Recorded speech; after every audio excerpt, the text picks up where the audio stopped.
You're training hard, tracking your food, you're doing everything right, but you're still not losing body fat. So what the hell is going on? I'm Dr. Joey, Nutrition Sciences Ph.D. and founder of Fit4Life Academy. And my team and I have helped hundreds of people lose fat, build muscle, and improve their health in a sustainable way. And in this video, I'm going to break down 5 common habits that are ruining your fat loss progress, even if it feels like you're doing everything right. Let's get into it. Habit number 1, ruining your fat loss progress, is that you are way too strict with your diet throughout the week.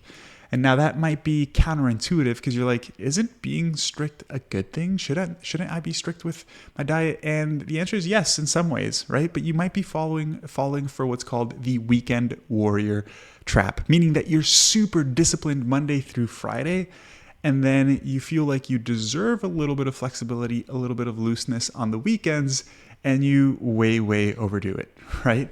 And I think this stems for a number of reasons. You know, I've had friends and even clients tell me like, hey, if I'm really good with my diet during the week, can I have a cheat day on the weekend, right? And I think that's approaching this whole dieting thing with the wrong mindset.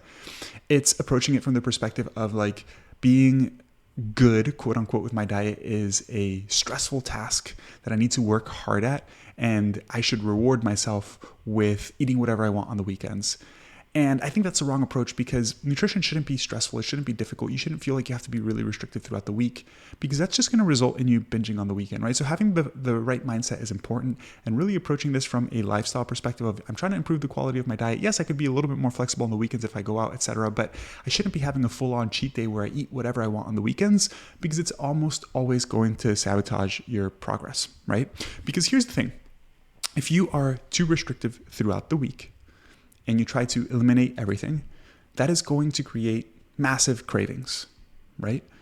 And if you already go into the weekend with the mindset of, I can allow myself to be a little bit more flexible because I was so good with my diet during the week, you're most likely gonna, I don't wanna use the word binge, but overeat those foods, and you're gonna go way over on calories, right? And the thing is, you can very much undo all the work that you did throughout the week with 1 or 2 days of overeating, easily. Right? Because if you're in a 500 calorie deficit, let's say Monday through Friday, that's 2,500 calories, or 2,500 calorie deficit for the 5 days. It's pretty easy to overeat 2,500 calories in a day or two, especially if you're letting loose, right?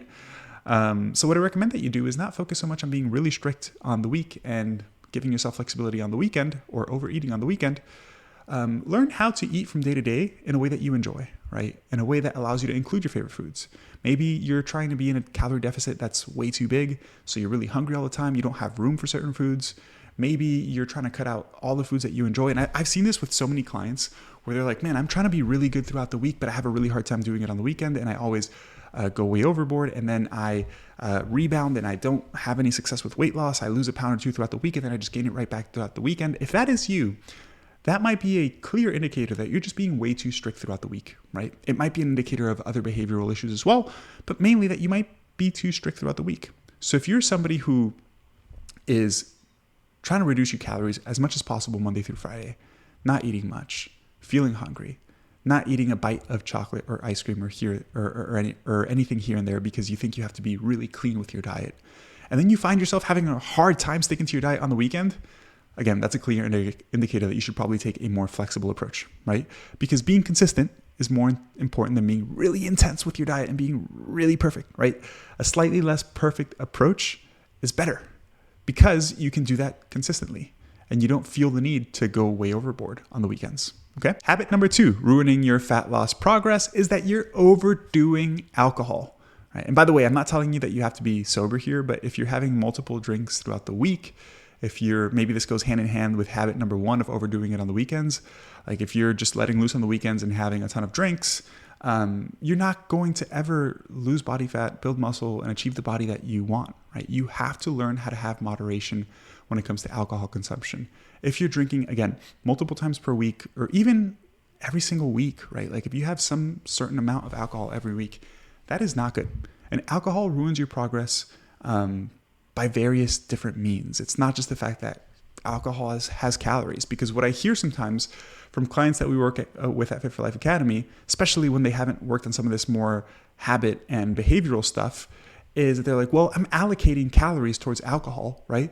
I'm eating 2,000 calories and then I'm leaving 300 to 400 calories for alcohol. And if you do that every once in a while, hey, not a big deal. But if that's something you're doing regularly, again, you are not going to be able to get into the shape that you want to. First and foremost, alcohol is extremely calorically dense, right? A gram of alcohol has 7 calories. A gram of alcohol is not that much, right?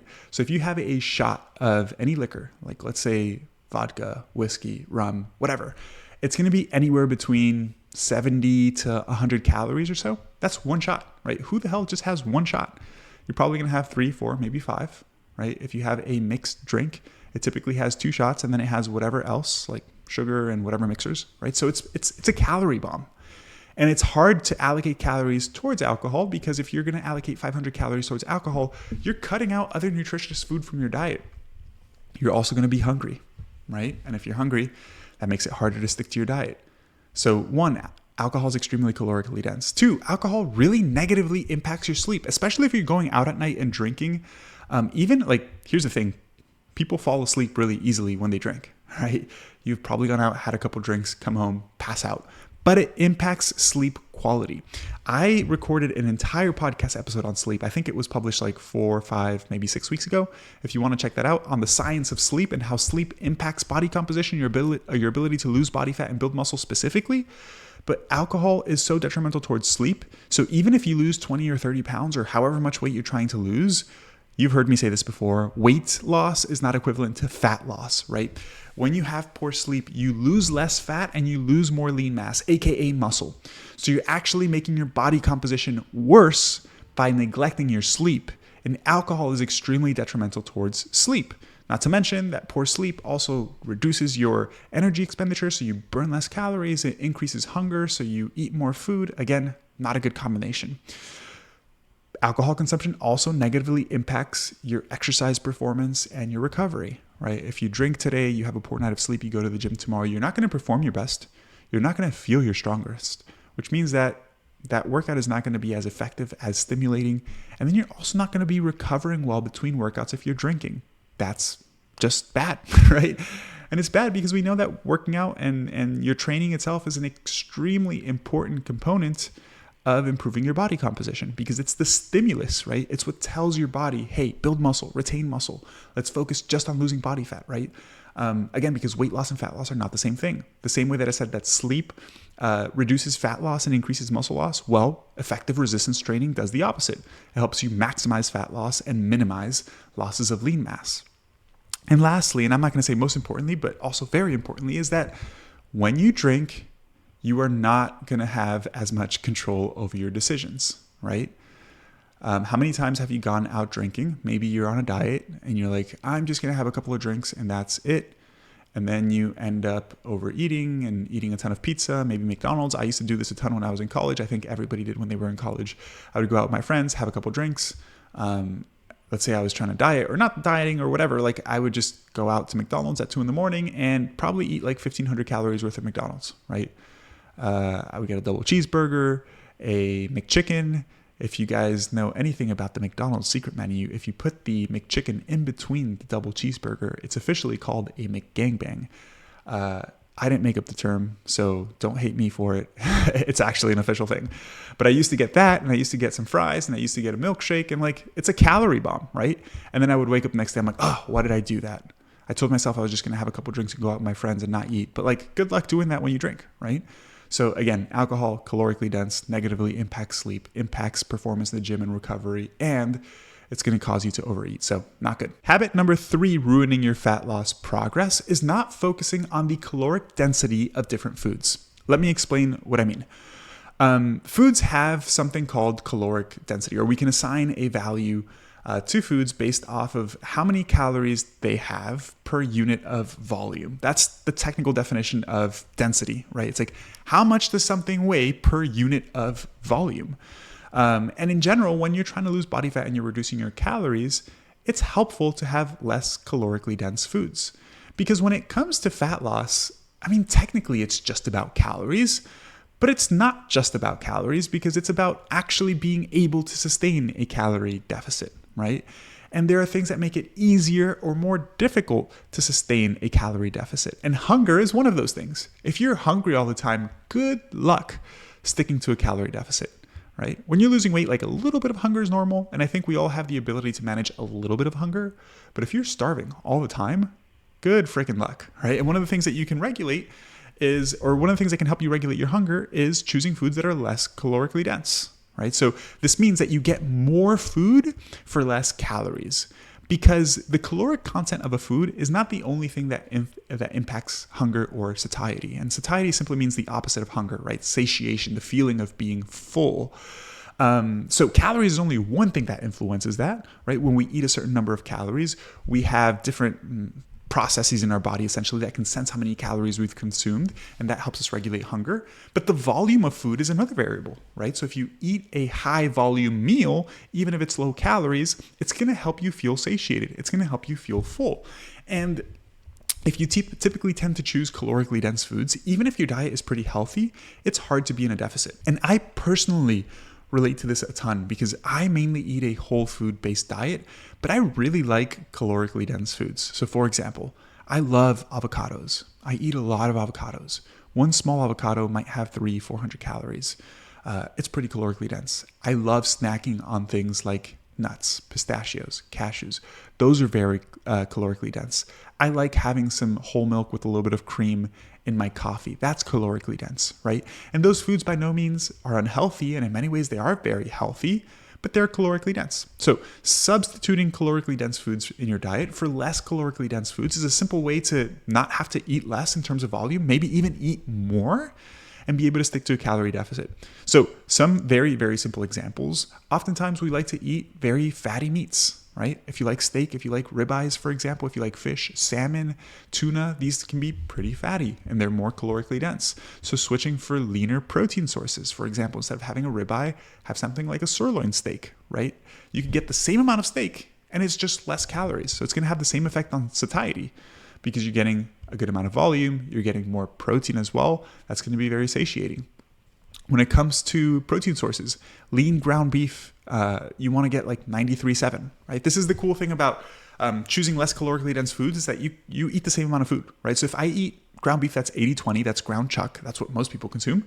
That's what you get in a burger if you ever go out to a restaurant. And you switch that for lean protein or lean ground beef, that's 93.7, so 93% lean, 7% fat.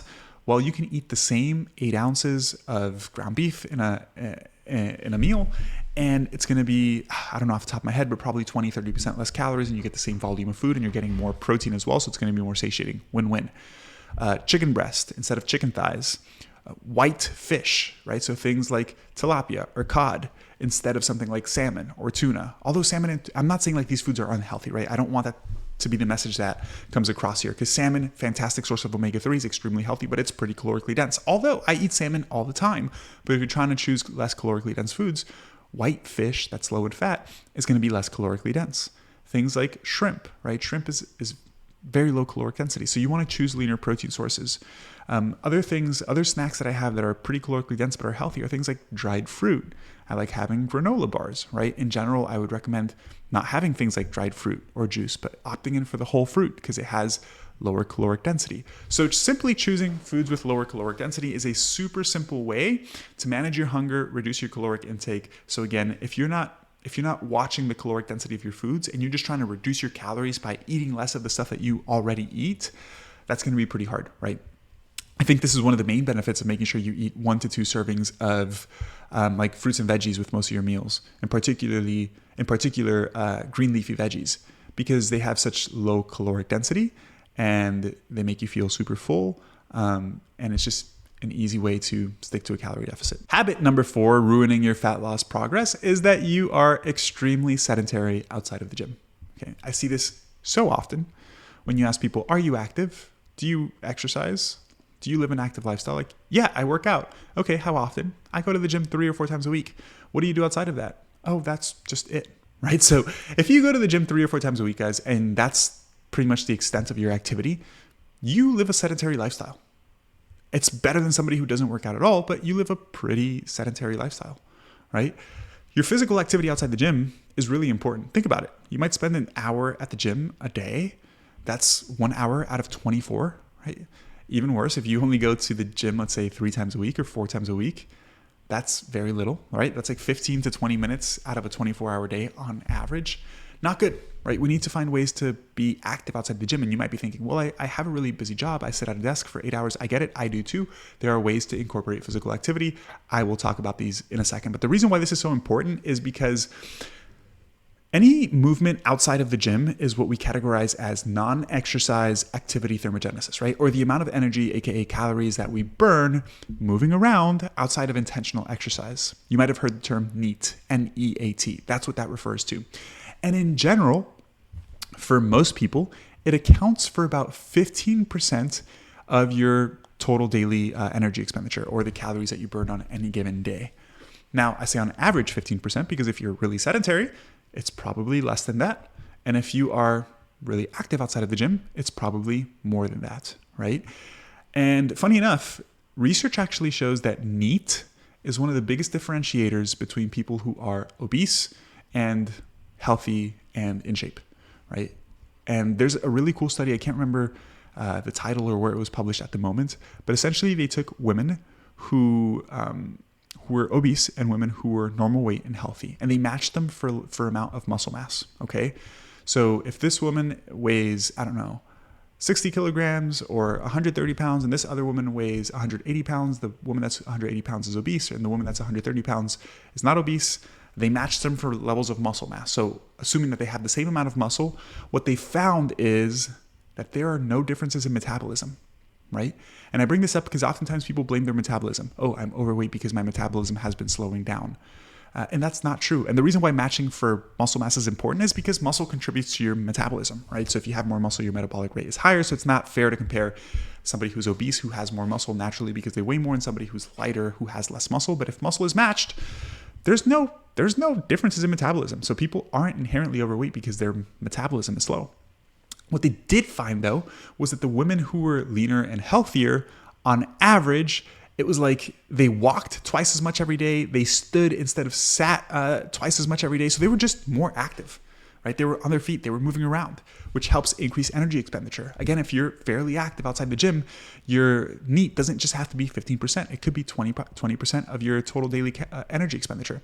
So being active outside the gym is really important. Now, I'm not asking you to go do more workouts outside the gym, but this could be as simple as increasing your daily step count, right? If you look at your phone, your smartphone, I'm going to put mine up here right now. If you look at your smartphone, if you're listening, sorry, you couldn't see me pick up my phone, but if you look at your smartphone and go on the health app, if you have an iPhone or whatever is the equivalent to that on Android, which I have no clue. And if you have Android, why? Get yourself an iPhone. But anyways, you can look at your daily step count. If your daily step count is between like 2,000 and 4,000, which is really common, that's pretty low, guys. And it's something to really put focus on because it can have a massive impact on your ability to lose body fat and improve your health, right? I get a minimum of 10,000 steps per day. And there's this recommendation of walking 10,000 steps per day. It's not a magical number, but it's just a good amount of physical activity, right? I get that amount because I also sit at my desk for 8 hours a day. I have the luxury of working from home, but I have to be very intentional about my physical activity because at the moment I just go to the gym 3 times a week. I go to the gym 3 times a week for about an hour and a half to 2 hours. And then I make sure I get 10,000 steps on the days that I work out. And honestly, the days that I don't work out, I'm getting close to 13 to 15,000 steps per day. How? I wake up early. I go for about a 30-minute walk most days in the morning. I do that while sipping on some coffee, maybe responding to messages on social media, doing my weekly tasks that I could simply, or morning tasks that I could simply do on my phone while I walk. So I'm working while I'm walking. Then I tend to go on another walk during lunchtime. So I'll have my lunch, go for a walk. If I need to do anything that's close by to the house, I usually walk. Like grocery store is a 10-minute walk. I walk there. If I go get a haircut, I go walk to get a haircut. I walk a lot, right? And then I usually take a 30 to 40-minute walk with my son after work. And I've heard people say things like, I'm too tired to go for a walk after work. You have the wrong mindset, guys. You shouldn't think about walking as like an additional chore or something you have to do. It's something that's stress relieving. It's enjoyable. You can reframe the way you think about things to really enjoy things that you think are stressful for some particular reason or tiring, right? Like going for a walk for me is a really nice way to decompress at the end of the day, breathe, relax, feel good, spend time with my wife, spend time with my son, spend time with my daughter, listen to a podcast. It's what I do as stress relief, right? So you can see it as a productive activity that contributes to your overall well-being, to your overall stress management, and it has an overall positive impact on your health. Or you can be negative and say, oh, walking is hard, it takes time, I'm tired, I don't want to do that. And, well, then you're not going to make much progress towards your goals. It's plain and simple. That's just the truth, right? Now, on average, walking 10,000 steps burns 400 to 500 calories. Obviously, it depends on your size, how fast you walk, how efficient you are at walking, and all of that good stuff.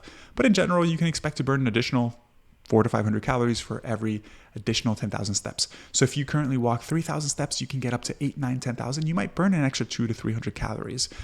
Now, an unintended consequence of walking more is also that you're going to probably snack less, because if you spend 30 minutes outside at the end of the day, you're not going to be bored at home mindlessly eating. So yes, you burn another 200, 300, 400 calories if you double your step count. You also probably snack on a little bit less throughout the day, so you also reduce your caloric intake. So it is a win-win. Here are a couple of tips. Park further away whenever you go somewhere. So if you go to the supermarket, you go anywhere, just park as far as you can in the parking lot so you get some extra steps. Take a 5 to 10 minute walk in the morning, during lunch, after work. If you could build that up to 15, 20 minutes, fantastic. If you sit at a desk all day, one, invest in a standing desk, and two, invest in a walking pad. You can walk at work. You can walk while you work. If you have a lot of meetings for work, most of us have meetings either on the phone or on Zoom. You could literally just go for a walk. There are so many times I have calls for work, whether I'm meeting with one of my teammates, whether I'm meeting with a potential client, I just walk and I go on the phone, right? So you can be very intentional about your physical activity, and it's going to have a massive impact on your ability to successfully lose body fat and achieve your goals. Last but not least, habit number 5, ruining your fat loss progress, is that you lack routine and structure. You're winging it. I see this so often. It's like, you know you're going to work out 3 times a week, 4 times a week. You know you got to eat healthy, but you do not plan. You do not prioritize. You just go to the gym when you quote unquote have time, but a lot of times you skip workouts because you don't have time. Oftentimes you end up eating out because you didn't buy groceries and prepare your meals. You don't have a schedule. You're just winging this whole thing. And guys, if you do not plan, if you do not prioritize, you will not have success with this whole health and fitness thing, because it's not something that's habitual for you, right? Eating healthy, working out is something you're working on. It's something you're trying to develop. It's something that you're trying to make part of your identity. And in order to get there, it takes a lot of focus. It takes a lot of energy, right? If you have no structure, that contributes to massive decision fatigue. Not only do you have to spend energy on the actual workouts and eating healthy, now you also have to spend energy on like when you're going to do those things, and are you going to do it after work today or before work, and can you even do it today, or are you going to do it tomorrow? And like, it's a mess, right? So step number 1, write out your weekly schedule. It is so helpful. If you're married, if you have kids, do this with your spouse. Put together your weekly schedule. Put together everything you have to do on that schedule. What does your work schedule look like? What chores do you have? When do you do those? And then on top of that, schedule your workouts, schedule when you're going to buy your food, have a list of what you're going to buy, what meals you're going to make, what snacks you're going to have, schedule when you're going to prep that stuff, and schedule when you're going to have your meals. Like, all that stuff helps. It's not just, I'm going to eat healthy, I have to eat this much protein, I'm going to work out. It's like, well, you have to make time for those things. And if you don't plan for it, you're not probably going to do it super effectively.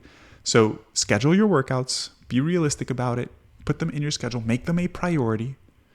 And when it comes to nutrition, it's not just about saying you're going to eat more this or that. You have to actually prepare those things. So schedule when you're buying your groceries, have a grocery list, plan out your meals, do all that, and then execute on it, right? This has been a game changer for me, by the way, guys. Like, I have never really been a very organized person whatsoever, like at all, right? I even laugh internally when I say that I'm quote unquote organized, because now I would consider myself a very organized person, but I wasn't before. Life has just forced me to be organized, and the things that I want to have success with require me to be organized, but it's a game changer. At the beginning of every week, I write down my weekly tasks, big tasks for work. I write down my miscellaneous tasks. At the beginning of every workday, I write down my main tasks for the day. I put together my schedule for the day. I time block. I put in my workouts in there. I put in my meals. My wife and I, we will grocery shop on either Friday or Saturday. We go out to Costco. We get a big haul of whatever we need. Sundays we meal prep for the whole week. Truthfully, we've kind of slacked on it the past 2 weeks, but we meal prep for a couple of days. I meal prep 3 to 5 pounds of proteins, right? So I'll make 3 to 5 pounds of chicken, 3 to 5 pounds of ground beef. We'll make a good amount of veggies. Like this stuff could be simple too. I just buy big bags of frozen veggies and throw them in the oven so it doesn't have to be complicated.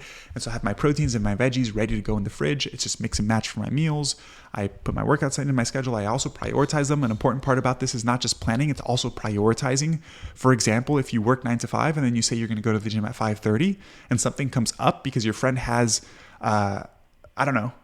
invites you to something or needs your help with something, obviously this recommendation is based off of the specific example, because if your friend is dying and needs your help, obviously that takes precedence. But in general, if something comes up, it doesn't matter. You say no to it, right? Like if my friend calls me and they're like, hey, you want to go do this? And I have a workout plan. It's like, no, I'm going to go get my workout in, right? Like I treat the gym like my job. If somebody calls you at 10 a.m. on a Monday and they're like, hey, let's go hang out, or let's go here, let's go do that, you don't just take off work, mostly because you can't, you'll get fired, right? But you don't take off work. So why do you do that for your workouts? Why do you not make them a priority? Why do you put them on the back burner and let everything else be more of a priority than your workouts? And why do you let that then affect the way that you feel about yourself, and you're unhappy with your physique, and you're unhappy with where you are when it comes to your health and fitness, and you look at yourself in the mirror and you don't like what you see? And those things are unfortunate, and I want to help you make progress towards achieving your goals. But if you don't make these things a priority, you're inherently not prioritizing your goals, you're not prioritizing yourself, and even worse, you're not prioritizing your happiness, right? So make sure you plan, you have a structured routine, you execute on it, and you make these things a priority. Because if you say that your goals are a priority to you, which I'm assuming if you're listening to this episode, your health and fitness, losing body fat, getting in shape is important to you, then it's not just about saying your goals are important to you. It's about also prioritizing the things that you actually need to do to get to your goals. All right, guys, with that being said, let's go ahead and wrap up this episode. I hope you enjoyed it. Again, if you do enjoy my podcast, please, I'm begging you, this is all I ask you to do. Take a second to rate and review the podcast. It helps me a ton. And again, it helps me learn a little bit more about you so I can make podcast episodes like this that hopefully help you have some clarity around this whole health and fitness stuff, which can be so confusing, and it helps you actually achieve your health and fitness related goals. With that said, I hope you have a wonderful week, and I'll catch you in next week's episode. Peace.